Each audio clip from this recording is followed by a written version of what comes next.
No coração da maior metrópole do Brasil, Centro Histórico de São Paulo, uma tela com um contador gigante já ultrapassa o número de 2 trilhões de reais.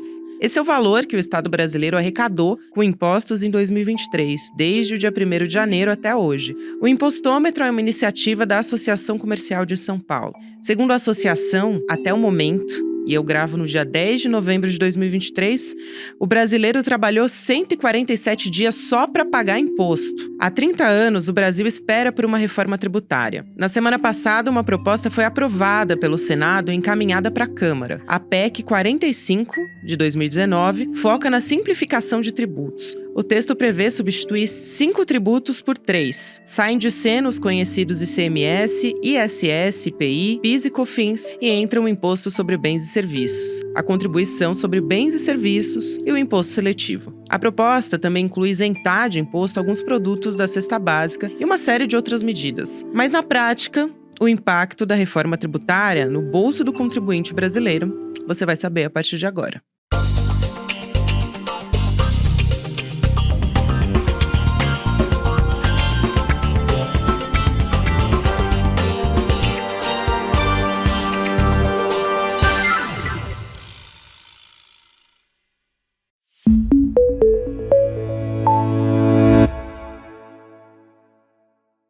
Olá, seja muito bem-vindo, seja muito bem-vinda. Eu sou a Gabriela Varela, esse é o Videocast em Detalhes e aqui sempre com convidado, com uma convidada, a gente conversa sobre uma temática, uma notícia importante do momento e hoje a gente vai falar sobre reforma tributária. Eu converso com o Guilherme Mello, que é secretário de Política Econômica do Ministério da Fazenda.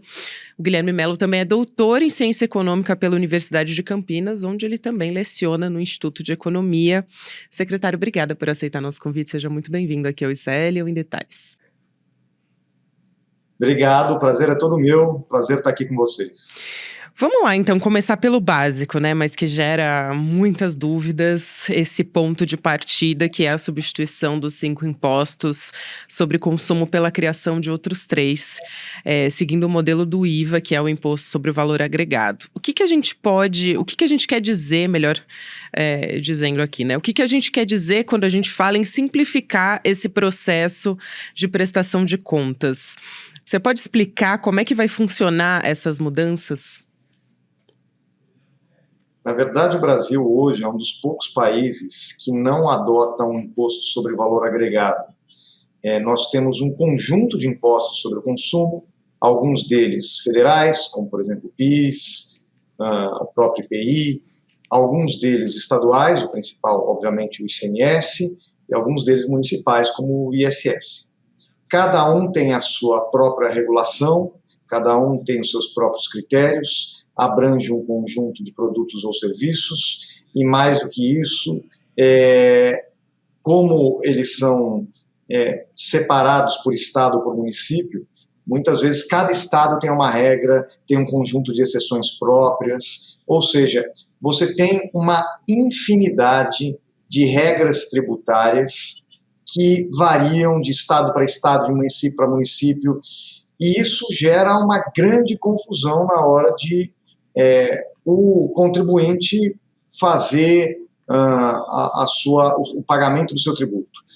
Com o IVA, o que nós estamos fazendo é substituindo esse caos tributário, esse que a gente brinca que é um manicômio tributário, com milhares de alíquotas diferentes, de regras diferentes, por um tributo único, com uma regra só. É verdade, tem algumas exceções que foram aprovadas no parlamento, alguns setores vão pagar um pouco menos, algumas atividades vão ser beneficiadas, mas, via de regra, você vai ter um tributo único. Esse tributo único, esse chamado Imposto sobre Valor Agregado, está formalmente dividido em 2 partes: a contribuição sobre bens e serviços e o imposto sobre bens e serviços. A contribuição é de responsabilidade da União, é a União que recolhe, e o imposto são estados e municípios. No entanto, apesar de formalmente serem 2 tributos, para o contribuinte vai aparecer como um só. Né? É o mesmo tributo, só que ele vai ser dividido. Uma parte da arrecadação vai para a União, uma parte vai para estados e municípios, simplificando enormemente a cobrança do tributo garantindo algo que a gente não fazia no sistema anterior, que é nós não tributaremos mais exportações, nós não tributaremos mais investimento, você acaba com a chamada guerra fiscal entre os estados, onde cada estado vai definindo regras diferentes para o seu tributo para atrair investimentos, isso acaba também.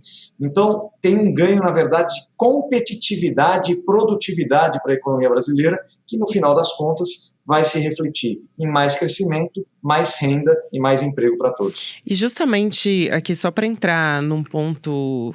Um dos pontos, na verdade, de discordância, né, foi que alguns governadores do Sul e do Sudeste criticaram essa versão final, que ainda não é final, né, mas da PEC da reforma tributária até o momento que foi votada no Senado, e apresentaram essas reclamações para o ministro Fernando Haddad, principalmente o Eduardo Leite, do Rio Grande do Sul, né, dizendo que o texto da Câmara antes era mais palatável para os estados dessas regiões.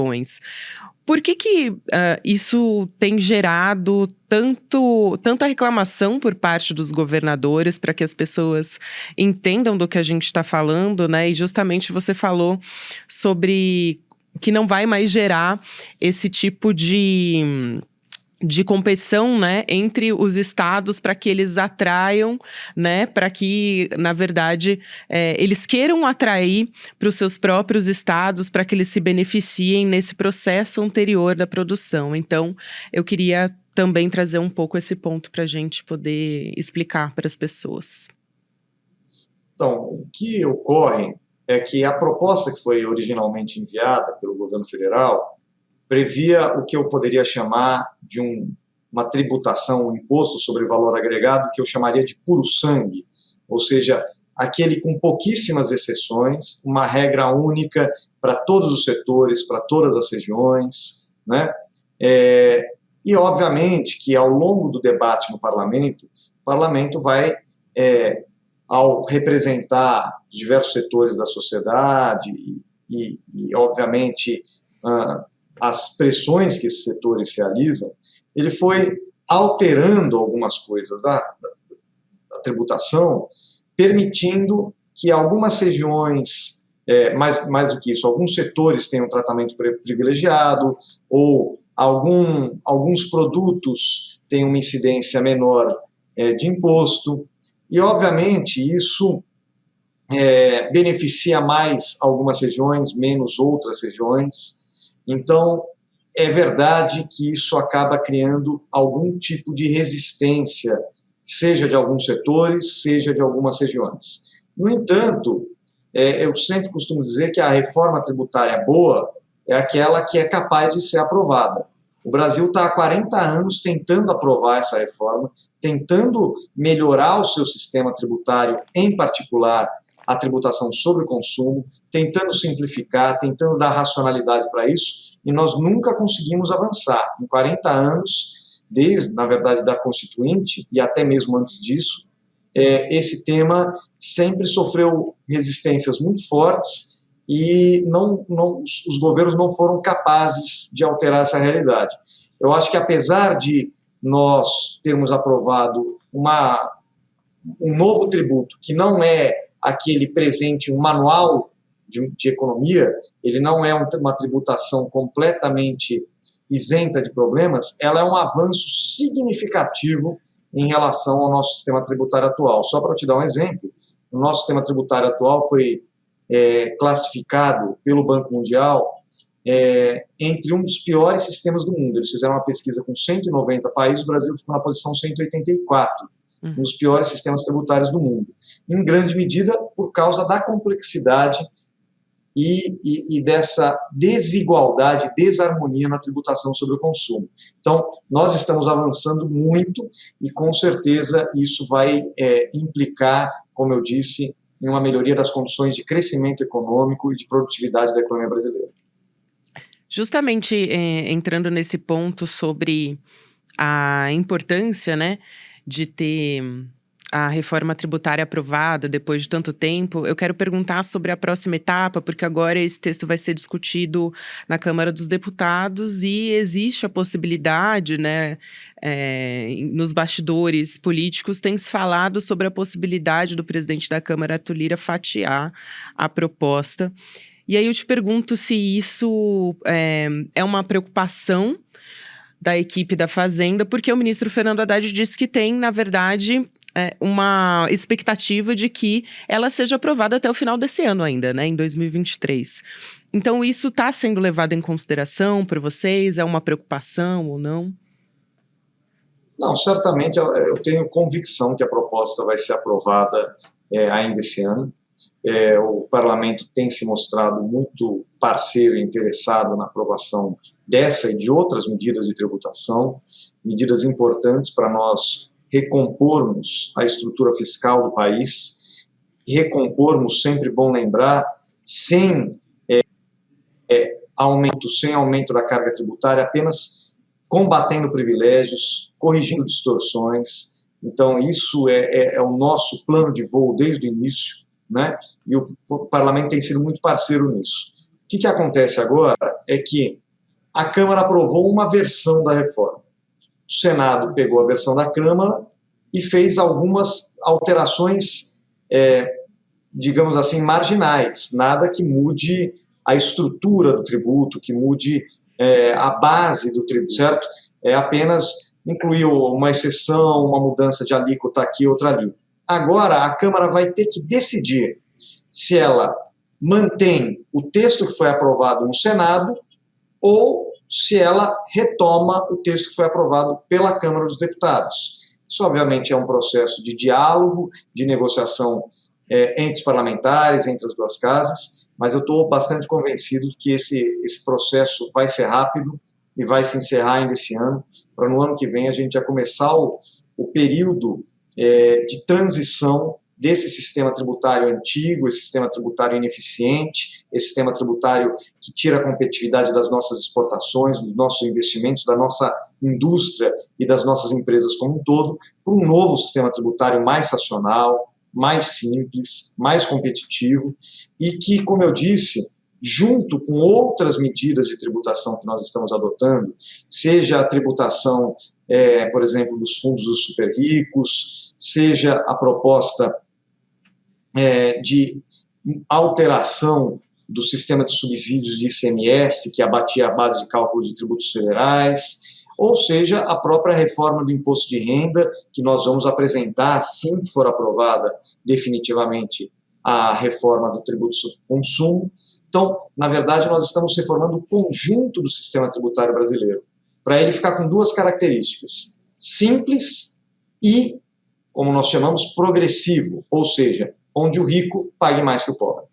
Mas, secretário, você acredita que possa sim existir pontos para serem analisados posteriormente, né? Que é justamente esse fatiamento da proposta que foi sinalizado, inclusive, pelo presidente da Câmara. O que é comum, obviamente, pode ser promulgado imediatamente. O que não é comum, a Câmara, em algum momento, vai ter que decidir como é que ele vai, como ela vai proceder, se vai manter o texto do Senado ou se vai retomar o texto da Câmara. Mas o comum é a base do tributo, então nós estamos bastante tranquilos em relação a isso. E sobre a alíquota padrão, né, que também ainda vai ser definida, a estimativa da Fazenda era algo como entre 26% e 37,5%. Vocês têm dialogado também com o Congresso sobre isso? E esse cálculo, ele não leva em consideração todas essas exceções que são inseridas depois, né, na reforma de última hora, muitas vezes. A alíquota, ela é o resultado, porque o que nós estamos garantindo é que a tributação sobre o consumo não vai aumentar em relação a uma média do que foi no passado, né? Então, nós estamos falando assim, a gente olhou a média do passado e falou, olha, a tributação do consumo vai ser, no máximo, igual a essa média que nós tivemos no passado. A partir daí, você vai ter que calcular, o que a gente chama de calibrar a alíquota, para que a arrecadação seja, no máximo, essa média do passado. essa calibragem vai depender exatamente de quantas exceções vão ser colocadas, porque toda vez que você coloca um setor ou um produto, né, beneficiado com uma alíquota menor, isso quer dizer que os outros produtos, os outros setores vão ter que pagar um pouquinho mais para compensar a perda de arrecadação que você está tendo com esse setor ou esse produto. Então, a alíquota final é um resultado, né, desse processo de calibragem. Então, nós temos ainda que aguardar, mas o que eu tenho ouvido das pessoas que trabalham, inclusive nós temos talvez o maior especialista aqui no Ministério da Fazenda em reforma tributária, que é o Bernardo Api, é que é possível que a alíquota seja próxima ou até mesmo inferior a 27%, mas isso vai depender desse desenho final do tributo e dessa calibragem para manter o nível de arrecadação atual. E eu acho que é importante a gente dizer, né, secretário, quando a gente fala em exceções, porque a gente está falando de um imposto unificado, né, numa alíquota padrão. E aí as pessoas imaginam muitas vezes que a cesta básica ela vai pagar o mesmo que o cigarro, né? E não é isso, é justamente por isso que existe uma lista de exceções, né, para a gente poder calcular pouco a pouco. E aí, justamente porque eu entrei nessa história do cigarro, eu vou entrar também nesses pontos de mudanças, né, que são propostos pela PEC, como o imposto seletivo, que é o imposto que envolve o cigarro, vai funcionar como uma taxa extra, vamos dizer assim, para ficar mais simples para as pessoas entenderem, para bens e serviços que são ou prejudiciais à saúde ou prejudiciais ao meio ambiente. E tudo isso que eu tô falando aqui, você fica à vontade para me corrigir, tá? Mas eu tô falando do cigarro, eu tô falando das bebidas alcoólicas, mas também tô falando do petróleo, por exemplo, né, de combustíveis fósseis. Eu queria te ouvir sobre isso, porque alguns analistas, vamos dizer assim, econômicos, têm falado numa preocupação com uma sonegação de impostos. Você acha, secretário, que na outra ponta seria importante falar em, por exemplo, acabar com os subsídios nas fontes renováveis? E também queria te pedir para explicar um pouco como é que vai funcionar esse imposto seletivo e a importância dele.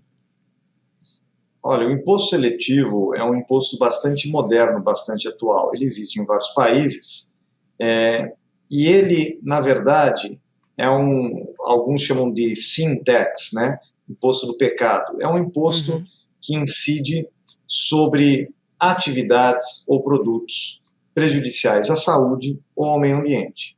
Então, você vai ter uma tributação maior para esses produtos em relação àqueles produtos que fazem bem para a saúde e fazem bem para o meio ambiente. É uma forma de você, vamos dizer, incentivar a produção e o consumo de bens e produtos que façam bem para a saúde e para o meio ambiente. Isso já ocorre de alguma forma hoje, por exemplo, a tributação sobre cigarro é muito maior, você deu um bom exemplo sobre a tributação de cesta básica, né? Nós temos também, em relação à cesta básica e ao consumo dos mais pobres, a possibilidade aberta nessa reforma de nós fazermos a devolução do imposto pago através do que no debate técnico se chama de cashback. Eu não gosto dessas expressões em inglês, mas é devolução de dinheiro. Então você paga, mas você recebe de volta o imposto que você pagou, e dessa forma nós podemos, inclusive, fazer uma devolução bastante focalizada naquelas pessoas de menor renda, certo? Para que a pessoa de maior renda que compra o mesmo saco de arroz da pessoa de menor renda, não é justo que eu dê a mesma isenção para os dois, certo? Claro. Então, eu poder selecionar para quem eu vou dar a isenção e para quem eu não vou dar. Então, isso é uma possibilidade aberta também pela reforma. E, de fato, a tributação seletiva, ela se coaduna também com todas as medidas que nós estamos tomando e que já foram anunciadas do plano de transformação ecológica. No plano de transformação ecológica, nós estamos adotando um conjunto, uma série de medidas e incentivos para que a economia como um todo se direcione para os setores e para os produtos de menor emissão de carbono, que são mais digamos assim, compatíveis com a realidade da crise climática global e que ajudam o país a alcançar os seus objetivos ambientais. Então, nós estamos falando aqui da regulamentação do mercado obrigatório de carbono, né? E nós estamos falando aqui da emissão de títulos da dívida sustentáveis, cujos recursos vão financiar investimentos na área ambiental. Então, tem um conjunto de medidas, assim como a taxonomia sustentável, que um dia eu posso falar sobre isso, que é como o país, o Brasil, vai definir o que ele considera atividade sustentável, o que ele não considera atividade sustentável, exatamente para falar essas atividades sustentáveis que fazem bem à saúde e ao meio ambiente vão ter incentivos, essas que não fazem não vão ter, e esse tributo seletivo também vai na mesma direção. É mais um instrumento para nós incentivarmos as práticas corretas e as práticas que vão levar o Brasil a ser a grande potência ambiental e econômica que ele pode ser e certamente será no futuro. Você citou a cesta básica, secretária, eu acho que é um ponto importantíssimo, né?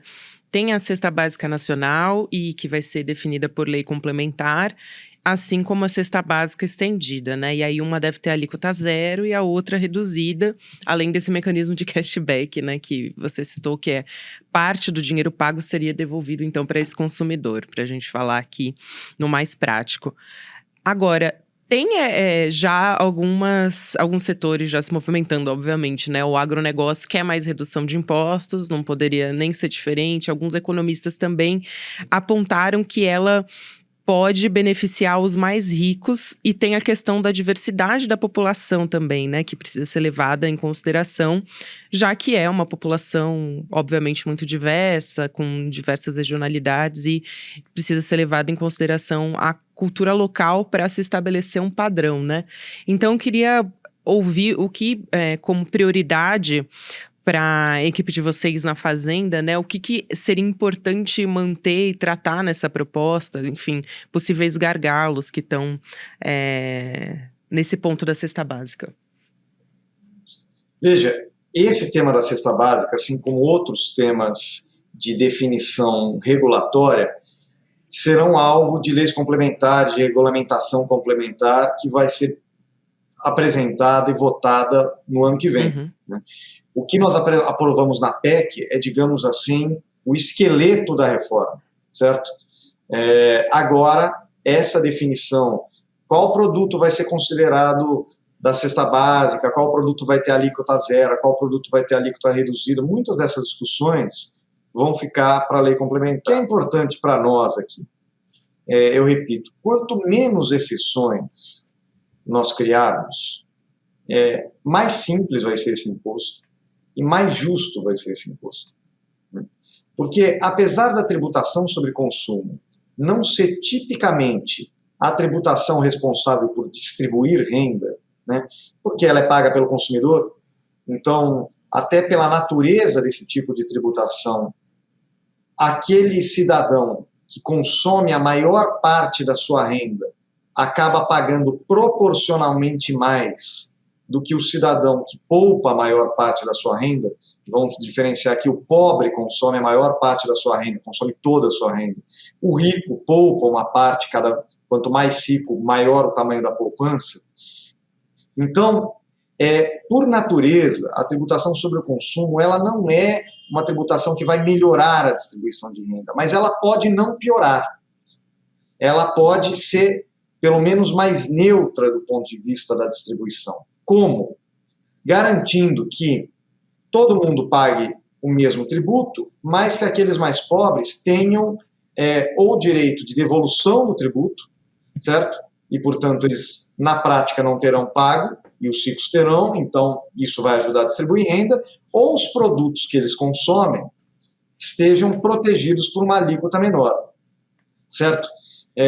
Então, isso é a forma que foi desenhado o tributo. Agora, na regulamentação, quanto menos exceções você colocar, quanto menos produtos diferenciados você incluir numa cesta básica ou algo assim, mais progressivo e mais justo vai ser essa tributação. E a nossa preocupação é isso, é fazer algo eficiente e justo, socialmente justo. Um ponto importante, né, a gente está se encaminhando para o final, mas foi o que você disse que não tem como aprovar. Vou colocar aqui nas minhas palavras, obviamente, não vou conseguir definir exatamente como você fez, mas não tem como ser uma proposta perfeita, né? A reforma tributária está há muitos anos para ser aprovada, enfim, estamos conseguindo, né? Na verdade, foi uma vitória do governo federal conseguir fazer esse encaminhamento da proposta ainda nesse ano. Mas aí o ministro Fernando Haddad, depois da aprovação, ele até deu uma declaração a respeito disso, né? Ele deu uma nota 7,5 ali para o texto da reforma tributária, como foi aprovado até o momento. E aí eu pergunto, o que poderia ser feito ainda nesse processo para chegar a uma nota 10? A gente sabe que vai ser impossível de chegar, né? Mas o que faltaria para chegar a uma nota 10? Trabalhando aqui com a realidade. Veja, o ministro Fernando Haddad foi muito feliz em fazer essa analogia. Ele falou assim, nós estamos saindo de um sistema tributário que é nota 2, né?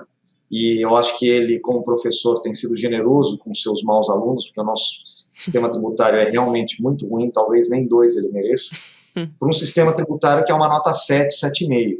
Né? Ele não é o 10 que poderia ser, mas ele é muito melhor que o 2 que nós temos hoje.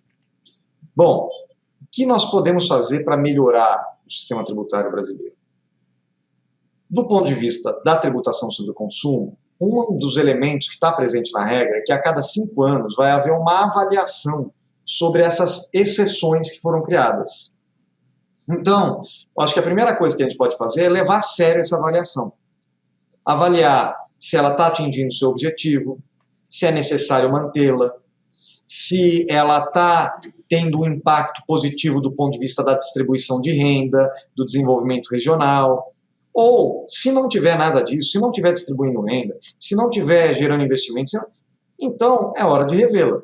E a própria lei prevê essa avaliação. Então, eu acho que nós passarmos a levar a sério a avaliação da política pública, né? Nós fazemos algo esperando um resultado, mas depois você vai ver se deu esse resultado. Se não deu, corrige, você ajusta, e aí você se aproxima cada vez mais da nota 10. E o segundo elemento, como eu disse, é não parar na reforma sobre o consumo. A reforma sobre o consumo é uma parte da estrutura tributária brasileira, da reforma da estrutura tributária brasileira. Mas ainda temos que avançar na reforma da tributação sobre a renda. Eu falei, a tributação sobre o consumo, ela é muito importante para ganhar competitividade, eficiência, mercados lá fora, etc. Mais crescimento, mais emprego. Ela é fundamental, mas ela não é especificamente voltada para melhorar a distribuição de renda. Qual é a reforma que tem um potencial gigantesco de melhorar a distribuição de renda no Brasil e transformar um sistema tributário brasileiro, que hoje é profundamente regressivo, em um sistema progressivo, um sistema onde o rico paga mais que o pobre? É na tributação sobre a renda, a propriedade. É aqui que nós temos um potencial de dar o segundo passo e sair da posição 184 que a gente recebeu para estar em top 10. A gente pode chegar em top 10 do mundo de sistema tributário no futuro, mas para isso a gente não pode parar na metade da reforma. Fizemos a reforma sobre o consumo, agora precisamos fazer a reforma sobre a tributação da renda, tornando ela mais justa, mais progressiva e também mais simples, e que gere menos distorções, como é o sistema que nós vemos hoje, que ainda gera muitas distorções no Brasil. E ainda vai ter um tempo de transição, né? Quer dizer, essa proposta, depois de ser aprovada, ainda tem anos para ela ser, né, ajustada e começar a valer de fato. E aí eu pergunto se ainda no governo Lula existe uma expectativa da gente conseguir, assim, pelo menos desenhar um futuro que seja menos injusto, vamos dizer assim, né, para os mais pobres, já que a gente está falando ainda de algo muito preliminar, né? Veja, a tributação sobre o consumo tem um período de transição, de fato. Ela vai começar a ser implementada pelo CBS, a contribuição sobre bens e serviços, depois vai vir o IBS mais para frente. Como eu falei, tem que calibrar a alíquota, vai ter toda a fase de aprovação da legislação complementar, que vai regulamentar esse tributo, isso aí vai ser feito no ano que vem. Mas a tributação sobre a renda, ela não precisa ter esse mesmo período de transição. o período de transição da tributação sobre o consumo tende a ser maior do que uma mudança na tributação sobre a renda, que pode se dar de maneira mais célere.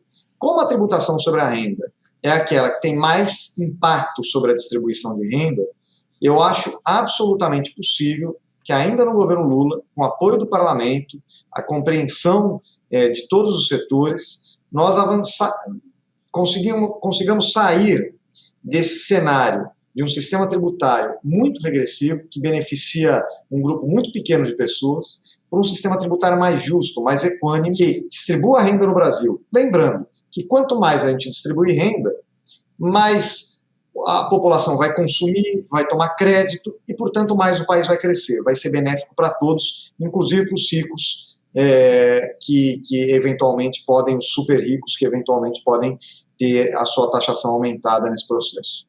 A parte, digamos que a parte que nos, convenhamos aqui, secretário, a parte que preocupa é justamente o Congresso colaborar para que essa medida, avance. Mas a gente espera que sim. Quero agradecer aqui a sua presença, seja sempre muito bem-vindo ao ICL, Em Detalhes também. Eu que agradeço, o prazer é todo meu, fico sempre à disposição de conversar com vocês. Grande abraço. Abraço grande. Guilherme Mello é secretário de Política Econômica do Ministério da Fazenda. O videocast Em Detalhes fica por aqui. Próximo episódio vai ao ar às 10h30 da manhã, ao vivo no YouTube, por onde você acompanha toda a programação do ICL Notícias, sempre de segunda a sexta-feira. E também você pode acompanhar nas plataformas de áudio. O videocast fica disponível no formato de podcast a partir das 7 horas, 8 horas da manhã. Para quem acompanha essa transmissão ao vivo no YouTube agora, você fica com o videocast Mercado e Investimentos, com o André Campedelli e a Débora Magan, e na sequência, mais tarde, na verdade, na sequência não, tô exagerando um pouco, mas às 5 horas da tarde você fica com o Rolê ICL, tudo por dentro da internet, o que é de bom e de ruim na internet também, com o William De Luca, e o ICL Notícias segunda edição na sequência, aí sim, 6 horas da noite, comigo, Chico Sá e Chico Pinheiro, todos os dias também de segunda a sexta-feira. Muito obrigada a você que me acompanhou até aqui, até amanhã. Olá, eu sou André Campedelli, professor do curso de Economia Básica do ICL. Estou aqui para te convidar para fazer esse curso que vai te ensinar os princípios básicos da economia. Tudo o que você precisa saber sobre macroeconomia, sobre microeconomia e os principais conceitos econômicos. Então venho aqui te convidar para você não ficar mais fora desse assunto tão importante para entendermos a realidade e a política brasileira. Então eu te espero lá no curso. Vamos fazer juntos. Um abraço e até a próxima!